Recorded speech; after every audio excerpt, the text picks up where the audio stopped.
বিরোধী পার্টিকে আমার বিপক্ষে যে আছে তাকে যদি আমি লাঠি দ্বারা আঘাত করি, এই লাঠির চাইতে অনেক সময় চুপ থাকার কারণেও লাঠির আঘাতের চাইতে বড় আঘাত হয় কি হয় না? কথা বলেন না, হয় কি হয় না? আল্লাহর হাবিব সাল্লাল্লাহু আলাইহি ওয়াসাল্লাম মক্কা বিজয়ের পরে যখন মক্কা বিজয় হয়ে গেল, তখন কাফের মুশরিকরা দৌড়াদৌড়ি করছিলেন যে হয়তো মুহাম্মদ আজকে আমাদের জন্য প্রতিশোধ নেবেন। আল্লাহর হাবিবের কাছে বিভিন্ন সাহাবীরা ভয়ে বিভিন্ন কাফের মুশরিকরা যাইতে চান নাই।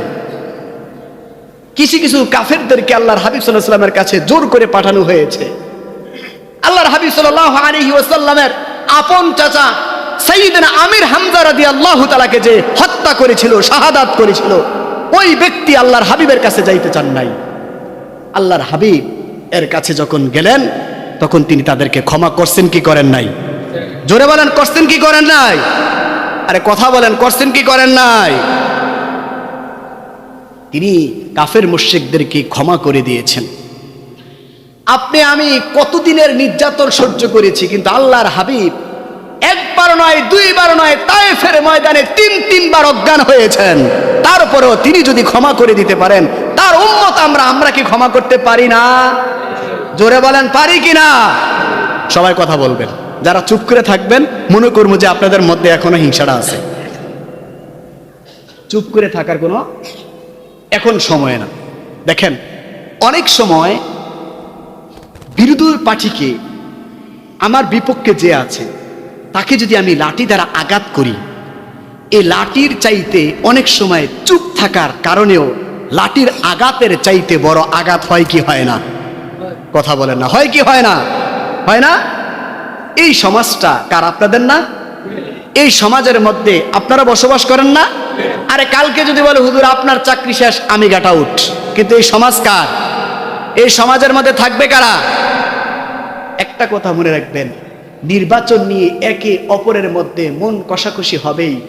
আজকে আমি মারা যাই, আপনি মারা যান, আপনার জানাজার মধ্যে ওই বিরোধী পার্টির লোকটাও আপনার জানাজায় অংশগ্রহণ করবে কি করবে না? জোরে বলেন না, করবে কি করবে না? অতএব রাষ্ট্র চলবে রাষ্ট্রের ভয়ে, দেশ চলবে দেশের ভয়ে, সমাজ চলবে সমাজের ভয়ে। কিন্তু আমরা যারা আছি, পক্ষ বিপক্ষ থাকতেই পারে, এটাই দুনিয়ার সিস্টেম। কিন্তু যখন আপনি মনে করবেন সে আমার সাথে খারাপ ব্যবহার করেছে, আমার সাথে সে অন্যায় করেছে, আমার এই প্রতিশোধ নেওয়ার সময় আসছে, আপনি এই কাজটা করবেন না। আপনি তার কাছে মহা হতে চাইলে চুপ থাকতে হবে। ওই যে একটু আগে বললাম, চুপ থেকে অনেক সময় লাঠির আঘাতের চাইতেও বেশি প্রতিবাদ করা যায়, ঠিক কিনা বলেন? আমি আশা করছি আমার এই সমাজের মধ্যে যারা আছেন, নির্বাচন গতকাল গিয়েছে, আপনারা যারা ফাঁস করেছেন, যারা বিজয় হয়েছেন, তাদের মধ্যে আনন্দ আছে। যারা হেরে গিয়েছে তাদের মনে কষ্ট থাকবে, এটাই স্বাভাবিক। স্বাভাবিক কিনা বলেন? এই যে স্বাভাবিকতাটা যাতে স্বাভাবিক থাকে, কারো প্রতি কোনো হিংসা বিদ্বেষ রাখবেন না। দেখেন, আজকে এই ওয়ার্ডের, এই গ্রামের যিনি কি বলে বিএনপির নেতা, সে যদি আজকে মারা যায়, জামাতে যে ভোট দিয়েছে সে কি জানাজায় আসবে না? আসবে কিনা বলেন, আসবে কিনা? আপনি কিভাবে তার উপরে আঘাত করবেন? দীর্ঘ 22টা বছর না একসাথে লেনদেন করেছেন, একসাথে চলাফেরা করেছেন, একসাথে খেয়েছেন, একসাথে নামাজ পড়েছেন, একসাথে ঈদগার ময়দানে গিয়েছেন, একসাথে সবকিছু করার পরে ক্ষুদ্র একটা রাজনৈতিক বিষয় নিয়ে আপনি কিভাবে তাকে দেখে থেকে তার উপর আঘাত করবেন? পারবেন এটা করতে? অতএব আমি সতর্ক করে দিচ্ছি, আমি যাতে শুনি যে আলহামদুলিল্লাহ, যেভাবে আপনারা পূর্বে একসাথে ছিলেন, এখন আপনারা ঠিক একইভাবে কাঁধে কাঁধে মিলেমিশে এই সমাজকে সামনের দিকে আগিয়ে নিয়ে যাবেন ইনশাআল্লাহ। সকলে হাত তোলেন ইনশাআল্লাহ। আল্লাহ রাব্বুল আলামিন আমাদের প্রত্যেককে কবুল করুক, সকলে বলি আমিন। আরো জোরে বলেন আমিন।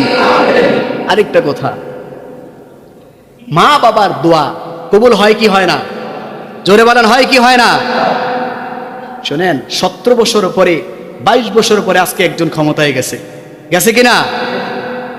তার মা যে নির্যাতিত হয়েছে, আমাদের সাবেক প্রধানমন্ত্রী খালেদা জিয়া যে নির্যাতিত হয়েছে, তারপরও বাংলার জমিনকে ছাড়ছেন কিনা? এ উচিত কথা। আমি আওয়ামী লীগের সময় থাকতে কইছি, এখনো কমু। আগে কইছি কিনা? আগে কইছি কিনা? কিন্তু অনেক মানুষ আমাকে দালাল মনে করবেন না।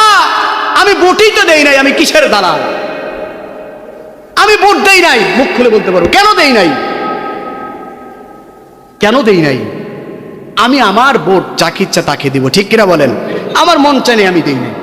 কিন্তু এই জন্য সত্য আওয়ামী লীগ সরকার থাকতেও বলেছি, বিএনপি সরকার আসছে তারপরও সত্যটা বলতে হবে, ঠিক কিনা বলেন? চাকরি চলে গেলে চলে যাবে, রিজিকের মালিক কে? জোরে বলেন কে? এই মিম্বর থেকে সব সময় সত্যের স্লোগান চলছে, সত্য কথাগুলো আমি বলার চেষ্টা করেছি। ওই রব যাতে বাকি দিনগুলোতেও ন্যায়ের পক্ষে থাকার তৌফিক দান করে, সকলে বলি আমিন। 22 বছর পরে ক্ষমতায় আসছেন, আলহামদুলিল্লাহ। আমি আলহামদুলিল্লাহ শুকরিয়া জানাই, কারণ নির্বাচনের আগেও এই মসজিদের মধ্যে আমি দোয়া করেছি, আল্লাহ আপনার পক্ষ থেকে একজনকে ন্যায়পরায়ণ শাসক হিসাবে কবুল করেন। আল্লাহ তাআলা কুরআনুল কারীমের সূরাতুল আলী ইমরানের 26 নম্বর আয়াতে বলেন, ক্ষমতা দেওয়ার মালিক, ক্ষমতা আমার কাছে, আমি যাকে ইচ্ছা তাকেই ক্ষমতা দেই। সম্মানের মালিক আমি, যাকে ইচ্ছা তাকে সম্মান করি। আছে না নাই? এখন বলেন হুজুর এই কথাটা কেন বললেন? রাজনীতি নিয়ে কিন্তু অনেক বড় পায়তারা হয়েছে কি হয় নাই? জোরে বলেন হয়েছে কি হয় নাই?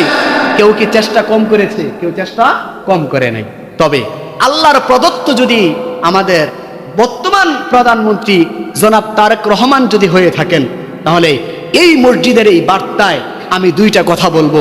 এক নাম্বার কথা, আপনি যে প্রতিশ্রুতি দিয়েছিলেন, আপনি যে ওয়াদা দিয়েছিলেন আমাদের কাছে যে আল্লাহর হাবিব সাল্লাল্লাহু আলাইহি ওয়াসাল্লামের সুন্নাহ অনুযায়ী রাষ্ট্র পরিচালনা করবেন, আমরা আশাবাদী যে ঠিক সেই সুন্নাহ অনুযায়ী রাষ্ট্র পরিচালনা করবেন ইনশাআল্লাহ। আরো জোরে বলেন ইনশাআল্লাহ। 2 নাম্বার হচ্ছে, আপনার মার অনেক সুনাম আছে, আছে না নাই? আপনার বাবা প্রেসিডেন্ট জিয়াউর রহমানের অনেক সুনাম আছে। আমি চাই আপনার বাবার সুনাম, আপনার মার সুনাম আপনি অর্জন করবেন। ওই মা এবং বাবার সুনামটা আপনি ধরে রাখার চেষ্টা করবেন। এই 2টা বার্তা আপনার কাছে দিলাম। ইসলামের পক্ষে আপনারা আগে ছিলেন, ইনশাল্লাহ ভবিষ্যতে থাকবেন, ইনশাল্লাহ আলেমের পক্ষে থাকবেন, এটা আমরা আশাবাদী, ঠিক কিনা বলেন? আরো জোরে বলেন ঠিক কিনা? সর্বশেষ কথা হচ্ছে, মসজিদের মধ্যে এখন মুসলিম বেশি। শেষ বার্তা হচ্ছে, এই গোয়ালমারি ইউনিয়নের মধ্যে আমি অধম গুনাহগার, আমাকে মানেন আর না মানেন, আমি যদিও আপনাদের এখন ইমাম, আপনারা কেউ যদি মানেন আলহামদুলিল্লাহ, না মানলে কিছু করার নাই, কারণ আমি দুর্বল। আলেম তো দুর্বল দুনিয়াতে, কিন্তু কাল কিয়ামতের ময়দানে আলেমরা কখনো দুর্বল হবে না, ঠিক কিনা বলেন? শেষ কথা হচ্ছে, এই গ্রাম, এই সমাজ, এই ইউনিয়ন মারামারি, কাটাকাটি, হানাহানি থেকে আল্লাহ তাআলা হেফাজত করুক, সকলে বলি আমিন। আরো জোরে বলেন আমিন। ইনশাল্লাহ সকলে শান্তপ্রিয় থাকবেন তো ইনশাল্লাহ? 2 হাত তুলে দেখান আল্লাহকে, 2 হাত তুলে দেখান যে আমরা সকলে শান্তপ্রিয় থাকবো। আল্লাহ এই মানুষগুলোকে তুমি কবুল করো। আরো জোরে বলেন আমিন।